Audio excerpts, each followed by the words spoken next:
Okay, जो doubt है question number 1 fifth C part.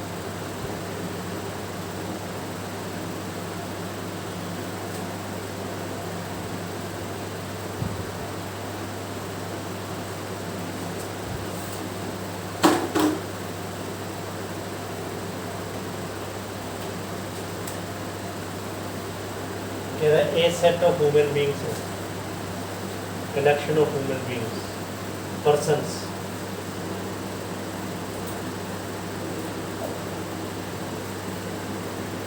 एक टाउन के अंदर आर रिलेशन क्या है? एक पर्सन को दूसरे पर्सन से रिलेट कर रहा है। रिलेशन क्या है? X Y such that X is 7 centimeter taller than y.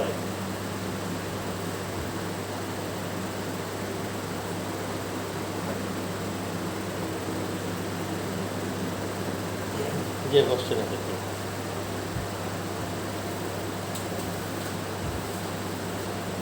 x क्या है? 7 centimeter taller than y. 7 centimeter taller, मतलब एक्स वाई से कब रिलेटेड है? एक्स वाई से कब रिलेटेड है?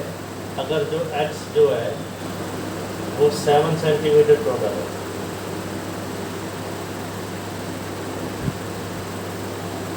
ठीक है बेटा, इसकी हाइट जो है h है, तो x की हाइट कितनी है? h प्लस है। ये रूल है। 7 सेंटीमीटर टॉलर है।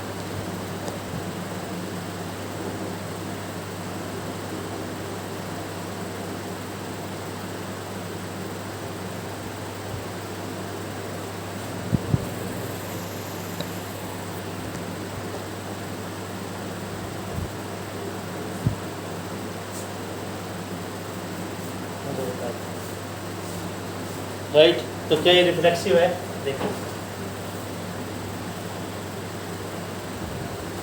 सोच के देखिए, क्या एक आदमी खुद से 7 सेंटीमीटर टॉलर हो सकता है? एक आदमी खुद किसी से कब रिलेटेड है? अगर उसकी हाइट दूसरे से कितनी है? 7 सेंटीमीटर ज़्यादा। तो क्या एक आदमी खुद से रिलेटेड हो सकता है? No, X X does not belong to R. क्यों? Because a person cannot be 7 centimeter taller than himself. खुद से 7 सेंटीमीटर ज़्यादा नहीं हो सकता। बस कोई डाउट? रिफ्लेक्सिव है।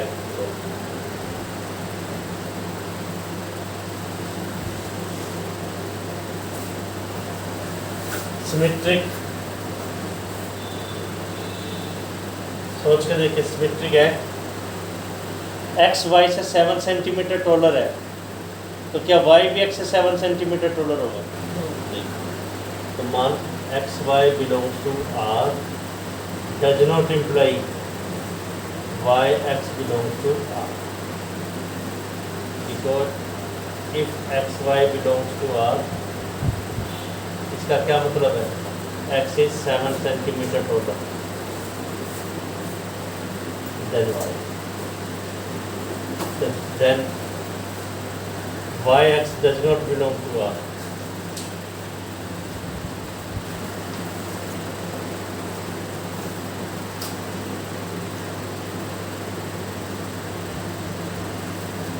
आराम से करिए नोट। कोई डाउट है तो पूछिए बेटा, ये और एक्सप्लेन करते हैं। ट्रांजिटिव,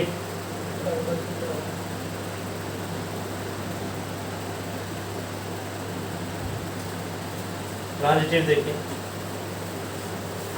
एक्स वाई से रिलेटेड है। मान लो वाई जेड से रिलेटेड है। मान लो, किसी को आगे आना बेटा, आगे आ जाना आप लोग। किसी को आगे आना है, आगे आ जाना।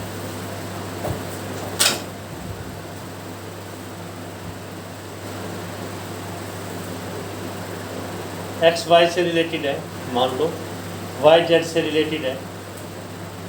मीनिंग क्या हुआ? x is 7 centimeter taller than y. yz का मतलब क्या हुआ? y is 7 centimeter taller than z. Diagram बनाइए, देखिए x y से 7 सेंटीमीटर ज़्यादा है और y z से x y से 7 सेंटीमीटर, y z से 7 सेंटीमीटर ज़्यादा है। तो ये h है, तो ये क्या हुआ? h प्लस 7 और ये क्या हुआ? h plus 14। तो x z से 7 सेंटीमीटर टॉलर नहीं है, x is 14 centimetre taller than z। तो x z से बिलोंग नहीं करता। बेटा जो क्वेश्चन नहीं समझ में आया वो पूछ लीजिए, चाहे ये तो ट्रांजिटिव है नो, रिफ्लेक्सिव है नो। फिर से देखिए बेटा क्वेश्चन, देखिए बेटा हर एक क्वेश्चन आपको आना चाहिए, सिंपल सी बात है ये टीचर। अगर आप किसी इलिटरेट पर्सन से भी पूछेंगे ना, जो पढ़ा लिखा ना हो, उससे पूछेंगे कि यार तेरी हाइट से 7 सेंटीमीटर ज़्यादा हो गई या नहीं, उससे ज़्यादा कैसे हो सकती है? एक की हाइट दूसरे से 7 सेंटीमीटर ज़्यादा है, तो दूसरे की पहले से 7 सेंटीमीटर ज़्यादा कैसे हो जाएगी? तो कम है। एक की हाइट दूसरे से 7 सेंटीमीटर, दूसरे की तीसरे से 7 सेंटीमीटर, तो पहले की हाइट तीसरे से 14 सेंटीमीटर ज़्यादा हुई, तो 7 तो नहीं हुई, तो बिलोंग नहीं करता। फिर से देखिए क्वेश्चन, सिंपल सा क्वेश्चन है।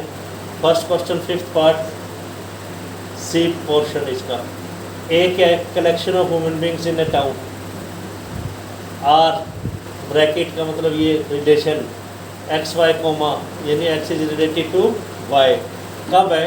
अगर एक्स वाई से 7 सेंटीमीटर लंबा है, ज़्यादा है, टोलर है, एक्स वाई से 7 सेंटीमीटर ज़्यादा है। मान लीजिए वाई की हाइट 7 फीट है, 5 फीट है, तो इसकी हाइट कितनी? 5 फीट 7 इंच। तो रिलेटिव 7 सेंटीमीटर, 5 फीट 7 सेंटीमीटर ज़्यादा है इसकी। तो क्या एक आदमी खुद से रिलेटेड है? नहीं। एक आदमी की हाइट खुद से 7 सेंटीमीटर ज़्यादा थोड़ी होगी, उतनी ही होगी केवल। एक्स वाई से रिलेटेड है, यानी एक्स वाई से कितना टॉलर है? 7 सेंटीमीटर। तो क्या वाई एक्स से 7 सेंटीमीटर टॉलर होगा? नहीं, वो तो शॉर्टर होगा। एक्स वाई से 7 सेंटीमीटर ज़्यादा है, वाई जेड से 7 सेंटीमीटर ज़्यादा। डायग्राम देखिए, ये एक्स, ये वाई, ये जेड। तो वाई जेड से 7 सेंटीमीटर, एक्स वाई से 7 सेंटीमीटर ज़्यादा, तो एक्स तो जेड से 14 सेंटीमीटर ज़्यादा टॉलर हो गया। तो हमें तो 7 सेंटीमीटर चाहिए था, वो नहीं है। हैंस ना रिफ्लेक्सिव है, ना सिमेट्रिक है, ना ट्रांजिटिव है। और तीनों किसी में होते हैं तो क्या कहते हैं? Equivalence relation.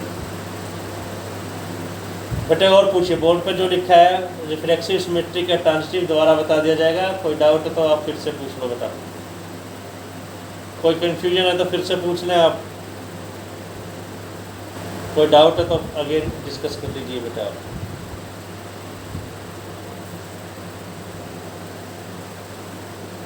और पूछिए बेटा जो मुश्किल लग रहे हैं। आ जाओ,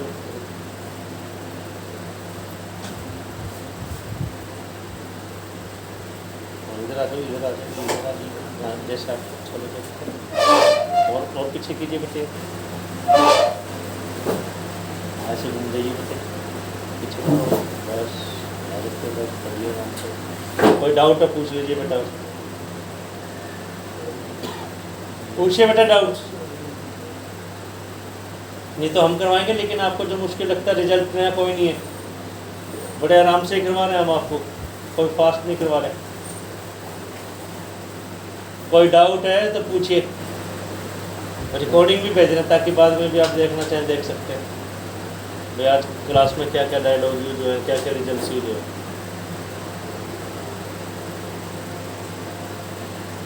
नंबर बोलिए बेटा कोई डाउट है तो, नहीं तो सेकंड ऑनवर्ड्स करवा रहे हैं हम आपको जितने भी होते हैं, ताकि आप और फर्दर कर पाएँ। एग्जाम्पल 6।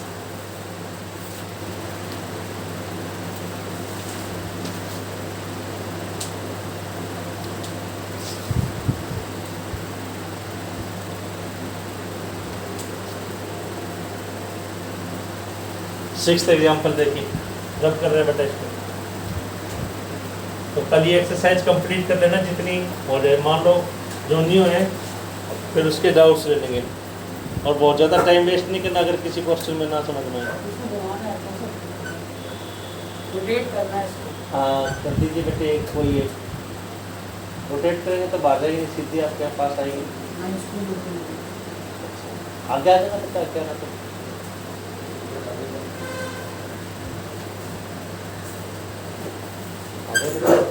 बता दे करो बेटे। इस काउंसलर और अच्छा पढ़ाना पड़ेगा, बच्चा फुल फील नहीं करेगा, फुल फील नहीं कर रहा। क्वेश्चन नहीं आए तो ऐसी फेल हो जाते हैं, 2-3 ऐसी भी लगी क्वेश्चन नहीं होते बच्चे को, और अच्छा करवाते हैं बेटे। आपको फिक्स करना कर देना बेटा आपकी मर्जी है। देखिए बेटा सिक्स्थ एग्जाम्पल डाउट है, बताते हैं बेटा, कोई बात नहीं बताते हैं, पूछ रहे बेटे और भी कोई। सिक्स्थ एग्जाम्पल स्टेटमेंट देखिए, ए सेट के अंदर हमारे पास 6 एलिमेंट्स हैं। ए सेट के अंदर, ए सेट के अंदर 6 एलिमेंट्स हैं बेटा। ए सेट के अंदर 6 कह रहे आर इन ए, आर का मतलब relation in A set. A set given है 1 से 7 एलिमेंट, 7 एलिमेंट्स कह रहे आर इन, आर कैसे डिफाइन करेगा? आर लिखना है तो कैसे लिखेगा बेटा? कर्ली ब्रैकेट और बीच में 2 नंबर लिखेगा पेयर के अंदर, सच दैट आर में ए बी से रिलेटेड है। कब रिलेटेड है? बोथ ए बी ओड और इवन। ए बी दोनों ओड है या दोनों इवन है? बेटा ए बी से कब रिलेटेड है? अगर दोनों ओड है और ये दोनों इवन है। आप क्या कहते नहीं है 1 3 एक जैसे नंबर है, एक जैसे नंबर कैसे हैं? बोला दोनों ओड हैं रिलेशन। तो रिलेशन कुछ भी हो सकता है, लेस का ग्रेटर, मैथ में तो यही रिलेशन होगा बेटा। तो ए बी से कब रिलेटेड है? या तो दोनों ओड हैं या दोनों इवन हैं। जनरल नॉलेज आपको ट्रिक बताई थी, पहले आर आप लिख लो, कोई एक एलिमेंट पिकअप करो, मान लो 2 पिकअप कर लिया, 1 की बजाय 2 3 ऐसे पिकअप कर लिया करो कई बार, उसको सोचना थोड़ा ठीक रहता है। 2 किससे रिलेटेड है बता सकते हैं? 2 से। हाँ 2 से भी है और 4 से भी है, बस 6 से। तो अब आपका माइंड काम करना स्टार्ट कर दिया, आपके माइंड ने भी रिलेशन कैसे डिफाइन है। 2 नंबर कब रिलेटेड है? अगर दोनों ओड हैं या दोनों इवन। और जनरल नॉलेज इसमें मैक्सिमम पेयर बन कितने सकते हैं? नहीं पूरे सेट में, अगर मान लो कोई भी रिलेशन ना हो, हर एक को हर एक से रिलेट करना है, तो मैक्सिमम कितने बन सकते हैं? 49, 7 स्क्वायर, n स्क्वायर होता है। क्यों? 1 के साथ कितने पेयर बन जाएंगे? 7। 2 के साथ कितने पेयर बन जाएंगे? 7। 7 के साथ कितने बन जाएंगे? 7। अगर हम पेयर लिखना भी चाहें तो मैक्सिमम पेयर हम कितने लिख सकते हैं? 49, चाहे कोई रिलेटेड है चाहे नहीं। अब आपको बताया था कि अगर नंबर ऑफ पेयर थोड़े बनते हो, जैसे हर एक के साथ कम से कम 3 बनेंगे, 1 के साथ 4 बन जाएंगे, 1 3, इसमें पेयर कितने बनेंगे? पेयर पेयर्स कितने होंगे? 1 3 1 7। यहाँ पे पेयर्स कितने बनेंगे? 1 के साथ कितने बनेंगे? 4। 1 3 5 7 के साथ कितने पेयर्स बनेंगे? 4। पता लग गया क्यों 4? 1 1 से रिलेटेड है, 1 3 से, 1 5 से, 1 7 से। 1 3 5 7 के साथ तो कितने बनेंगे? 4। और कितने बन गए ये? 28 पेयर्स। पता लग गया क्यों? और 2 4 6 के साथ कितने पेयर्स बनेंगे? 2 के साथ कितने? अभी हमने लिखा 3। 4 के साथ कितने? 3। तो यहाँ 3 3 पेयर्स बनेंगे। तो टोटल पेयर्स कितने बन जाएंगे बेटा इसमें? 9 पेयर्स। तो इस R के अंदर कितने पेयर्स होंगे? जो क्वेश्चन 1 के अंदर जो R है, इसके अंदर कितने पेयर्स बन जाएंगे? 37 पेयर्स बन जाएंगे। जनरल नॉलेज बता रहे हैं कैसे सोचना है, आराम से कीजिए चेक। आपको पता लग गया? लेकिन बनने तो 49 चाहिए। 49 बनने चाहिए थे, उसमें तो आप 1 2 भी ले रहे हो। लेकिन 1 2 से तो रिलेटेड नहीं है। मतलब पेयर लिखना चाहे तो मैक्सिमम कितने बन सकते हैं 49, 50 नहीं बनेंगे टोटल भी लिखना चाहें तो।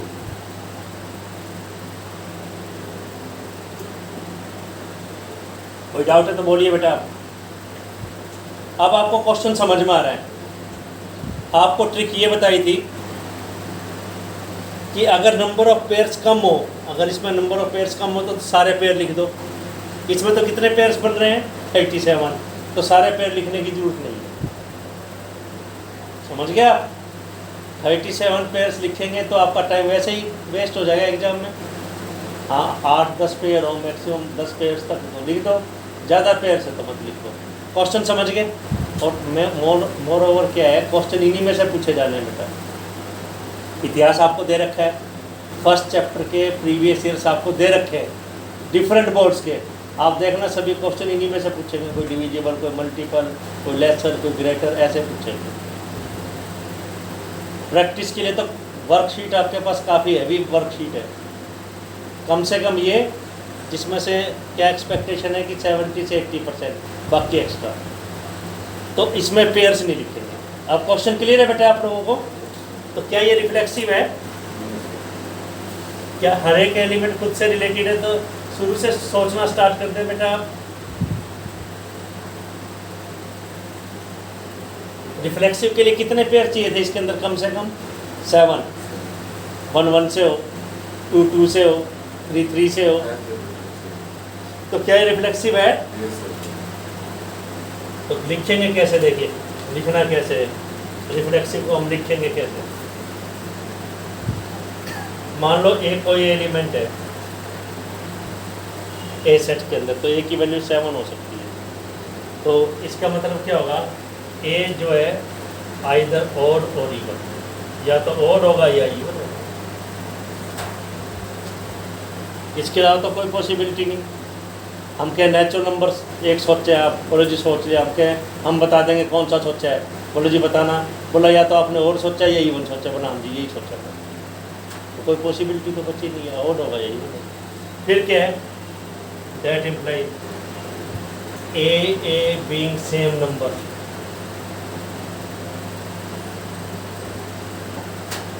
ए सेम नंबर है तो बोथ ऑड और इवन, या तो ऑड है या इवन है।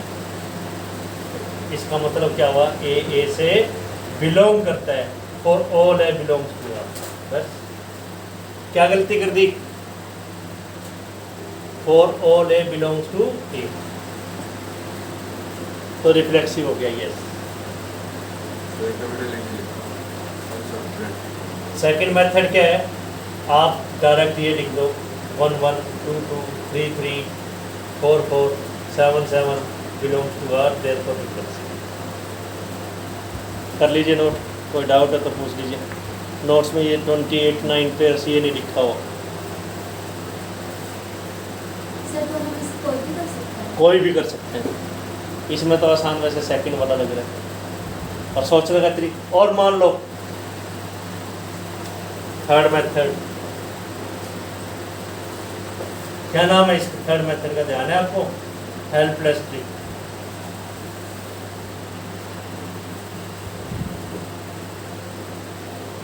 Helpless trick.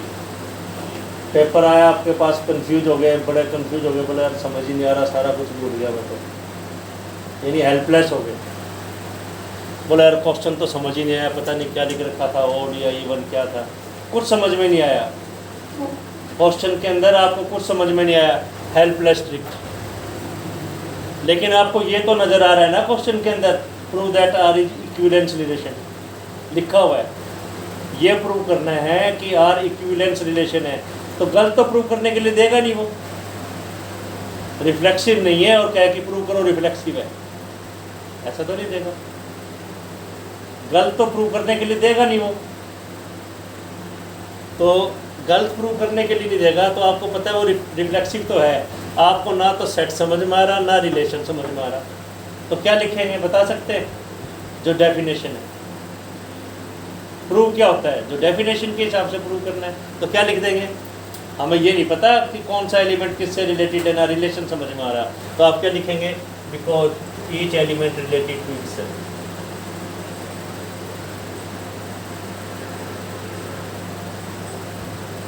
ऐसे बड़ा बड़ा लिख देंगे, सारा कुछ समझ में आ रहा है आपको, इस ढंग से एक्सप्लेन कर देंगे। Because A belongs to R for all A, ऐसे लिखेंगे तो that implies R is reflexive relation.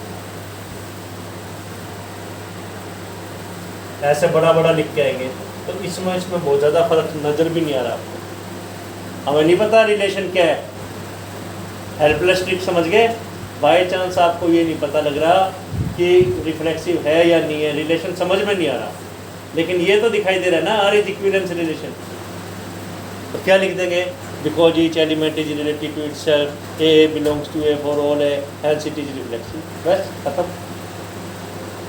तो क्या 0 नंबर देगा? इस पार्ट में तो पूरे नंबर ही देने पड़ेंगे। तो रीचेक भी होता है, रिवोल्यूशन भी होता है, रीमार्किंग भी होती है, कई ऑप्शंस हैं। ऑप्शंस क्या है, इसलिए टीचर बहुत ज़्यादा टाइट नहीं चलता। एक बार चेक कराते हैं उसके अंदर 1000 रुपये का खर्चा है लगभग। जैसे एक बार चेक कराते हैं तो टोटलिंग चेक कर लेता है वो, दूसरी बार आपको शीट भेज देता है ऑनलाइन, आपको आपकी ईमेल आईडी पे CBSE वाले, फिर वो कहता है इन 30 क्वेश्चंस में से आपको क्वेश्चन रीमार्क करवाना है, तो आपको जहाँ डाउट लगता है उसको रीमार्क करवा लीजिए, तो उसमें फिर नंबर कहीं दिए जाते हैं।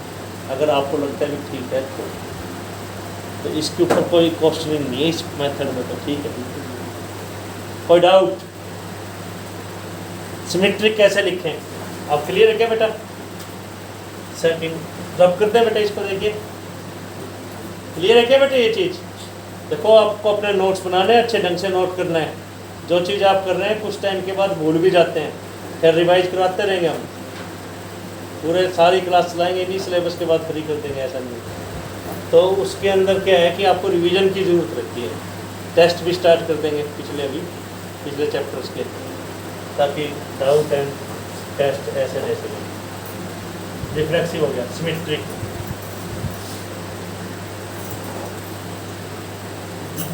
Symmetric relation. सिमेट्रिक रिलेशन क्या है, क्या कैसे स्टार्ट करते हैं, इसको ध्यान है फॉर्मेट क्या है। मान लो ए बी से रिलेटेड है और पहुंचना कहाँ तक चाहते हैं, बी ए से, तो बीच में fill in the blanks. Helpless trick तो यही होगी, उसने कहा प्रूव कीजिए, तो आप ये लिख के बीच का गैप खत्म करके इसको ऊपर लिख दीजिए हेंस इट इज सिमेट्रिक। अगर मान लो हेल्पलेस है तो अदरवाइज करना कैसे, आगे पीछे क्वेश्चन स्टार्ट करते हैं, करना कैसे जो डेफिनेशन उसके हिसाब से लिख दो। क्या लिखेंगे यहाँ पे, ए बी बोथ और इक्वल। इससे ऊपर क्या लिखेंगे, बी ए बोथ और हो गया प्रूफ। इससे ऊपर जो हमें चाहिए, इससे ऊपर ऊपर चलते गए, इसको बढ़ाते गए, तो फॉरवर्ड सोचेंगे तो समझ नहीं आएगा।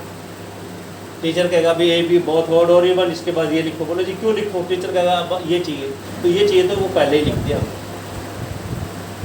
डाउट हो गया। सिमेट्रिक, हेल्पलेस ट्रिक भी पता लगी।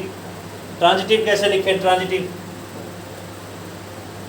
में क्या रूल था बेटा, transitive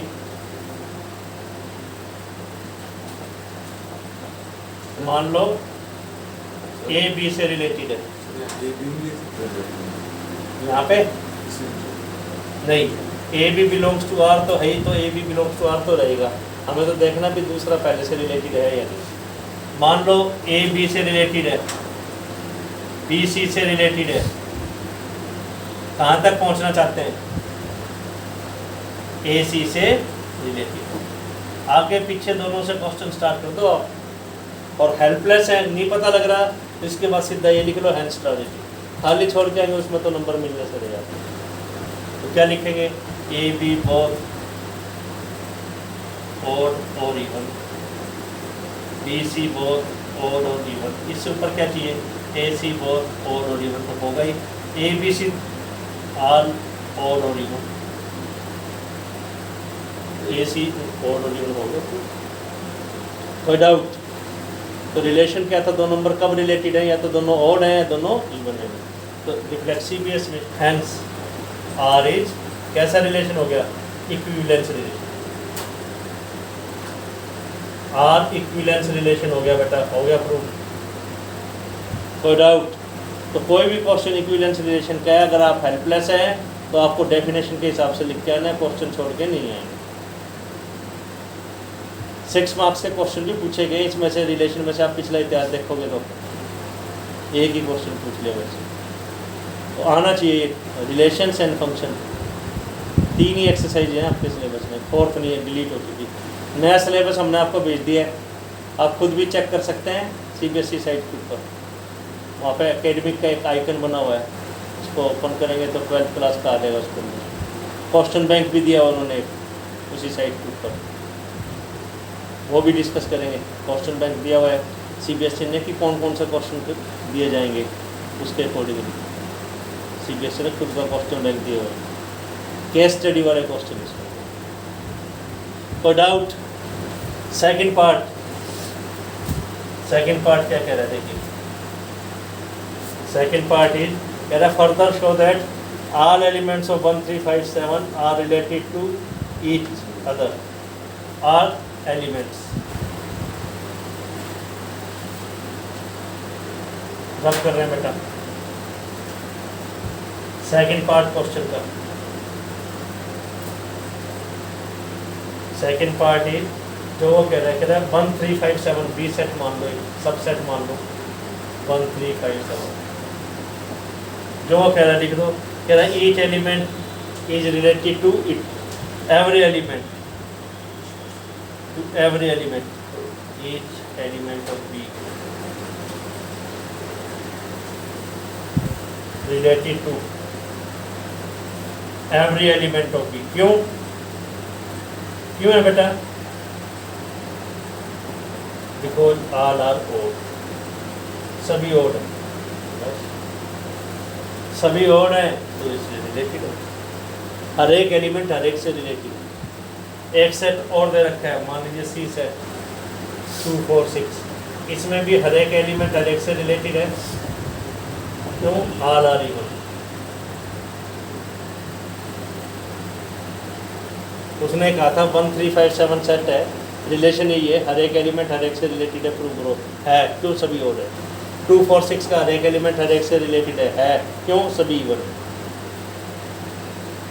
third part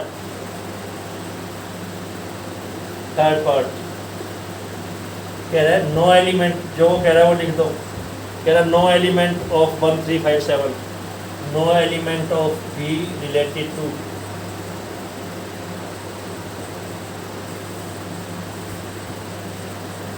any element of C. B का कोई भी एलिमेंट सी से रिलेटेड नहीं है। क्यों नहीं है? क्या लिखेंगे बेटा? ऑल एलिमेंट्स ऑफ बी तो क्या है? ओड। और ऑल एलिमेंट्स ऑफ सी क्या है? इवन। बी के सभी एलिमेंट्स ओड है और सी के सभी एलिमेंट्स इवन है, तो दोनों रिलेटेड नहीं हो सकते। इसका कोई भी एलिमेंट इससे रिलेटेड नहीं। आंसर यही पूछा जाता है। कोई डाउट? फर्स्ट एग्जांपल देखिए। फर्स्ट एग्जांपल देख रहे हैं बेटा। फर्स्ट एग्जांपल क्लियर है क्या बेटा? ये था 6th, लास्ट एग्जांपल ये था। फर्स्ट एग्जांपल देखिए। फर्स्ट रब कर रहे हैं बेटा इसको, ये समझ गए मैक्सिमम पेयर्स कितने बन सकते हैं। फर्स्ट एग्जांपल तो इन क्वेश्चंस को तो बहुत अच्छे ढंग से करना है। एग्जैक्टली ये स्टेटमेंट पूछ ली जाएगी। 70 से 80% क्वेश्चन बोर्ड एग्जाम के अंदर NCERT की यही स्टेटमेंट, जहाँ कोमा लगा देगा, जहाँ कोमा नहीं लगाएगा। बाकी थोड़े एक्स्ट्रा जो आपको शीट दे रखी है। फर्स्ट एग्जांपल,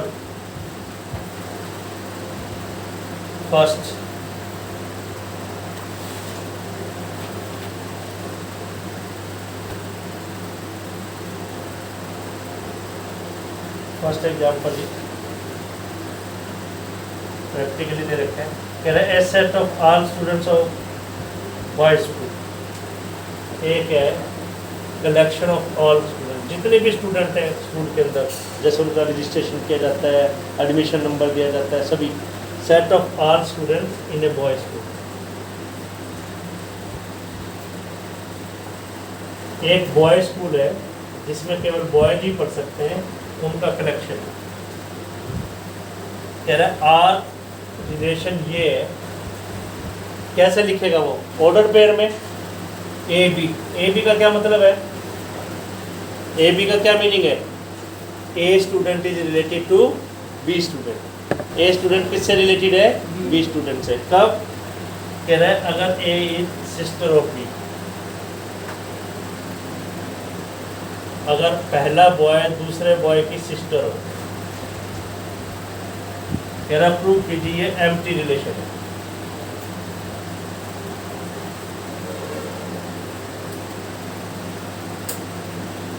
तो एम्प्टी रिलेशन की क्या डेफिनेशन होगी? एम्प्टी रिलेशन की क्या डेफिनेशन होगी? Yes, no element related to no element of A. तो नाम से ही क्लियर है, related to any element of A.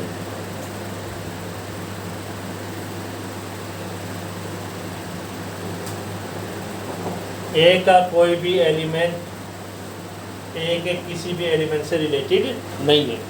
ए क्या है? Collection of boys. तो फर्स्ट पार्ट, तो आर इक्वल टू, ये खाली रह जाएगा, इसमें कोई पेयर नहीं लिख पाएंगे, कोई पेयर नहीं लिख पाएंगे। Is empty set, empty relation लिख सकते हैं। ये सेट क्या है? 5 सेट है। अगर +1 का ध्यान है तो, नहीं ध्यान है तो कोई बात नहीं। ऐसे ही एम्प्टी रिलेशन क्या रीजन लिखेंगे? बिकॉज क्या लिखेंगे? No boy can be sister of any boy.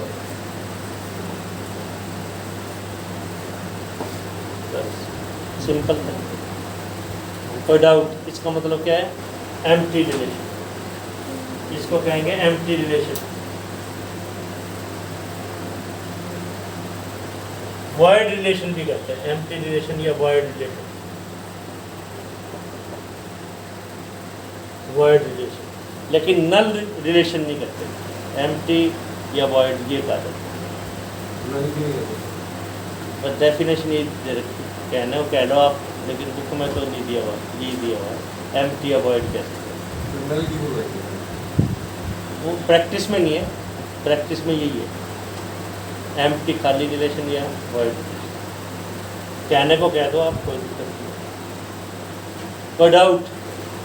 फिर क्या है सेकंड पार्ट इसका?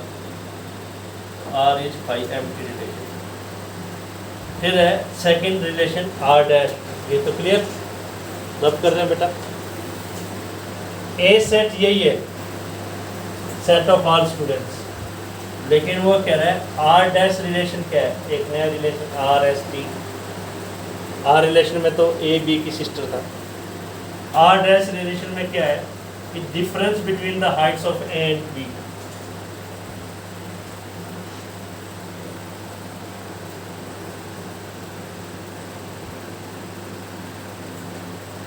ए और बी की हाइट्स के बीच का जो गैप है,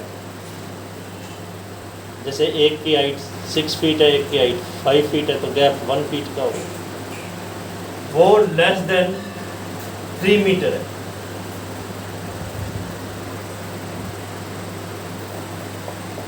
दो बॉयज कब रिलेटेड है? अगर उनकी हाइट का डिफरेंस 3 मीटर से लेस है। और बेटा 1 मीटर के अंदर 3.25 फीट होते हैं, तो 3 मीटर के अंदर कितने फीट हो गए? 9.75 फीट हो गए। तो नॉर्मली लेंथ कितनी होती है?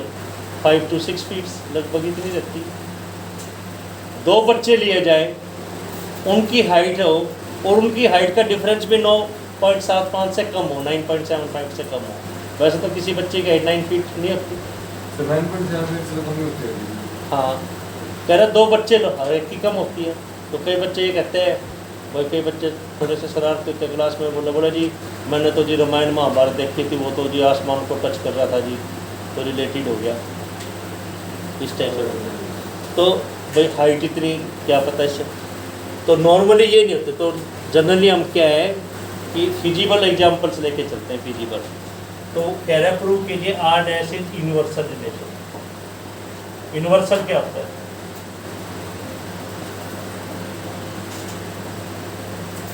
यूनिवर्सल रिलेशन क्या होता है? जैसे सेकंड पार्ट में हमने बताया था x minus Y Z. Universal क्या होता है? डेफिनेशन क्या है? Each element related to every element. खुद से भी है।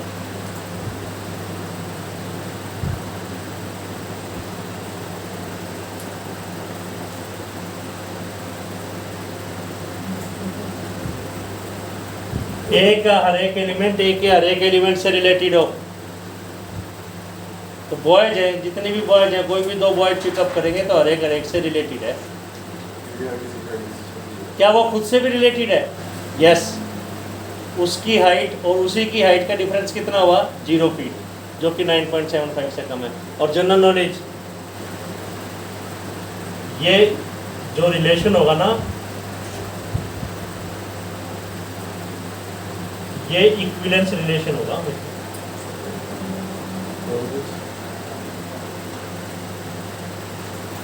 पता लग गया ना क्यों?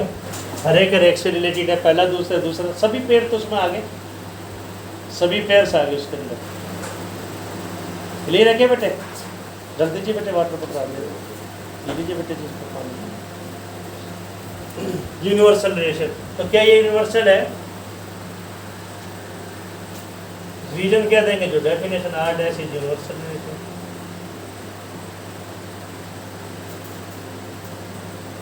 क्यों universal relation? Because each student related to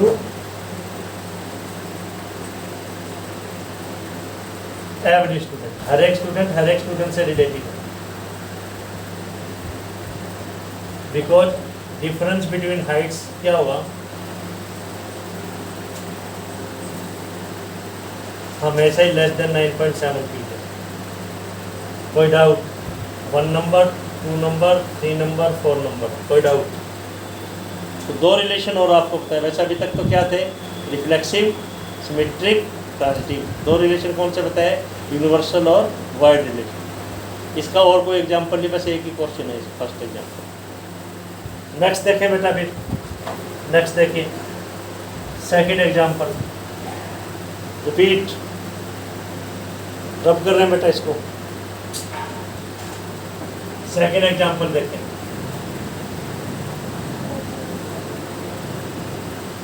कोई डाउट है बेटा? पूछिए फिर। Second example,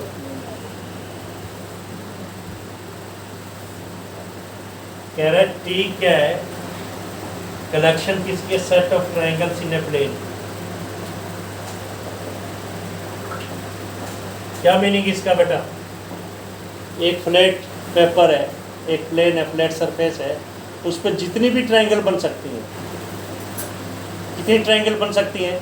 infinite. उस प्लेन के ऊपर कोई भी 3 पॉइंट्स ले लो जो एक लाइन में ना हो, नॉन कोलिनियर, उनको ज्वाइन करो तो ट्रायंगल बन गई। तो 3-3 पेयर के कई कलेक्शंस ले सकते हैं 3-3 पॉइंट्स के। तो एक प्लेन में कितनी ट्रायंगल बन सकती हैं? इनफाइनाइट। कोई इक्विलेटर भी है, कोई राइट एंगल ट्रायंगल भी है, कोई आइसोसेलेस ट्रायंगल भी है, इनफाइनाइट। वो ये कह रहा है R in T. R in T का मतलब समझ गए? Relation R in T set. वो क्या है? Given by R equal to T1 T2 से रिलेटेड है। T1 किससे रिलेटेड है? T2 से। ट्रायंगल 1 किससे रिलेटेड है? ट्रायंगल 2 से। T1 T2 से रिलेटेड है। कब रिलेटेड है? अगर T1 कॉन्ग्रुएंट है। सिमिलर भी हो सकता था। दो ट्रायंगल्स कब रिलेटेड है? अगर वो कॉन्ग्रुएंट है। कॉन्ग्रुएंट मतलब उसके 6 के 6 पार्ट। 6 पार्ट कौन से है? 3 साइड्स और 3 एंगल्स। वो दूसरे ट्रायंगल के इक्वल है। अगर है तो कॉन्ग्रुएंट। ये आपको ये बताया गया था, उस ट्रायंगल को कट करके दूसरे के ऊपर रखते हैं तो पूरा उसको कवर कर लें। कॉन्ग्रुएंट आपको पता है। कह रहा प्रूव कीजिए इक्विवेलेंस रिलेशन। वो कह रहा प्रूव कीजिए इक्विवेलेंस रिलेशन है। कैसे करेंगे बेटा? बेटे है क्या इक्विवेलेंस रिलेशन?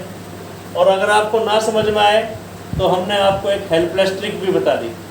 बेटा रिफ्लेक्सिव है, T1 से रिलेटेड है। क्यों है बेटा? Each triangle is congruent to itself. हर एक ट्रायंगल खुद से कॉन्ग्रुएंट है, इसलिए रिफ्लेक्सिव। और मान लो अगर ना समझ में आता, रिलेशन क्या है? तो डेफिनेशन क्या लिखते हैं?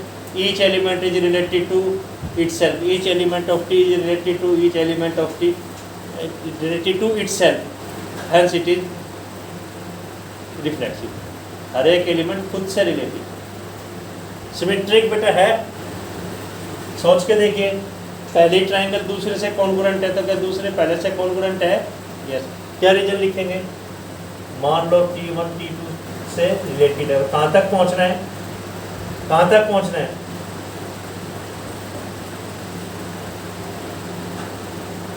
क्या लिखें बीच में? बीच में क्या लिखते हैं?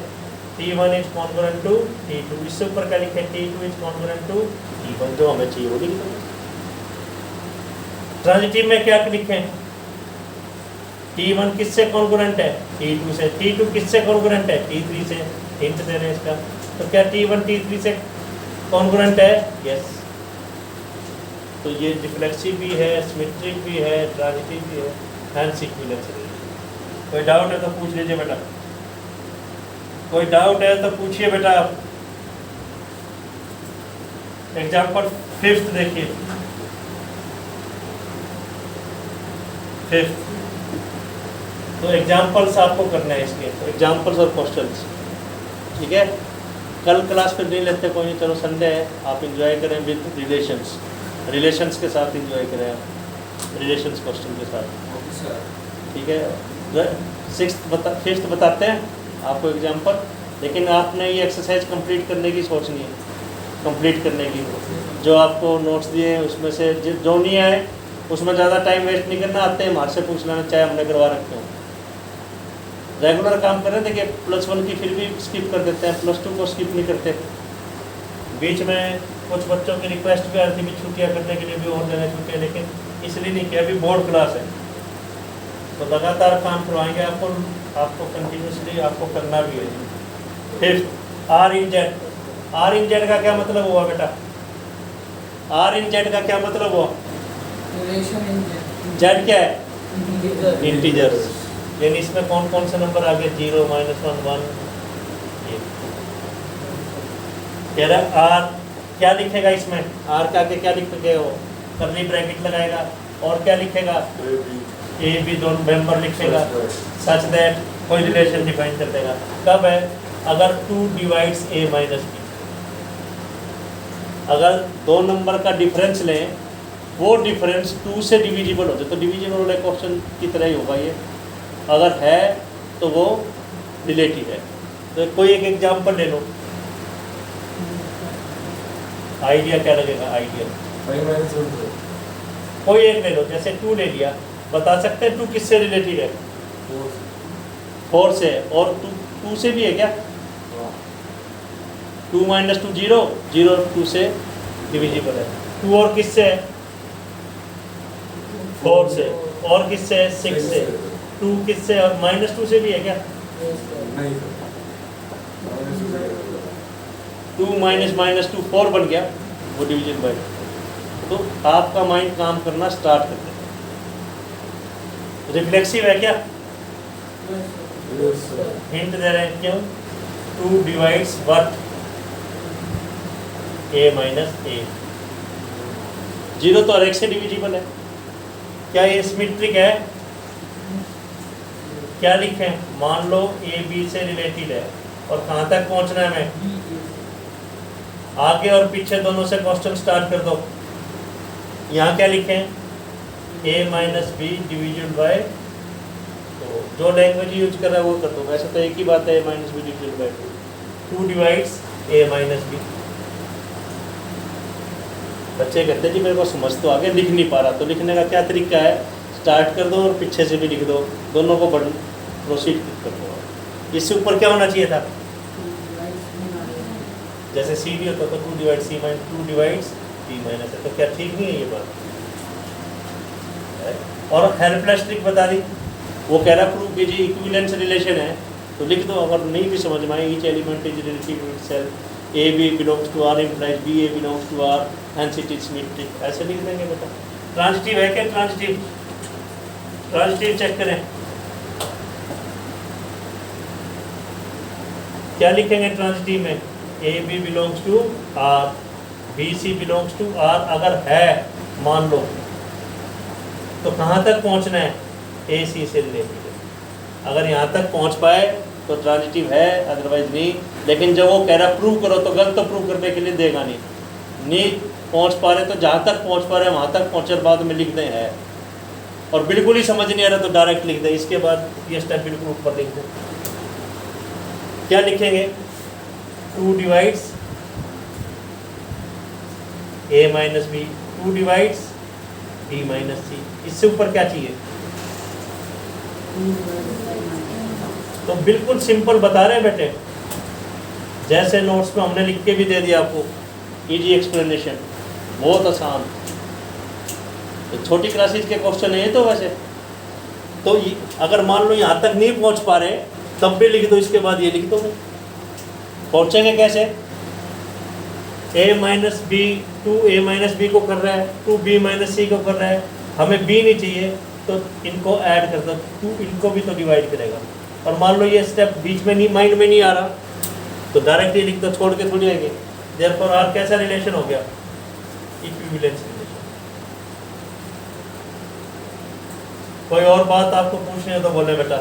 तो ये एक्सरसाइज करेंगे, कई क्वेश्चन नहीं होंगे आपको एक्सरसाइज में से, नोट्स देखेंगे, कई क्वेश्चन नहीं होंगे, जो नहीं होंगे वो सारे के सारे डाउट्स लिए जाएंगे। और कोई बात किसी बच्चे ने डिस्कस करनी है तो बोलना आप। काम साथ साथ करेंगे, इसका काम भेज देंगे, संडे को एंजॉय करेंगे विद रिलेशन। ठीक है बेटा, और कोई दिक्कत किसी को आ रही है तो बोलिए। ठीक है बेटा, थैंक यू। और फीस पेंडिंग आपको जमा करानी है तो करवा देंगे आप। ठीक है बेटा, ओके।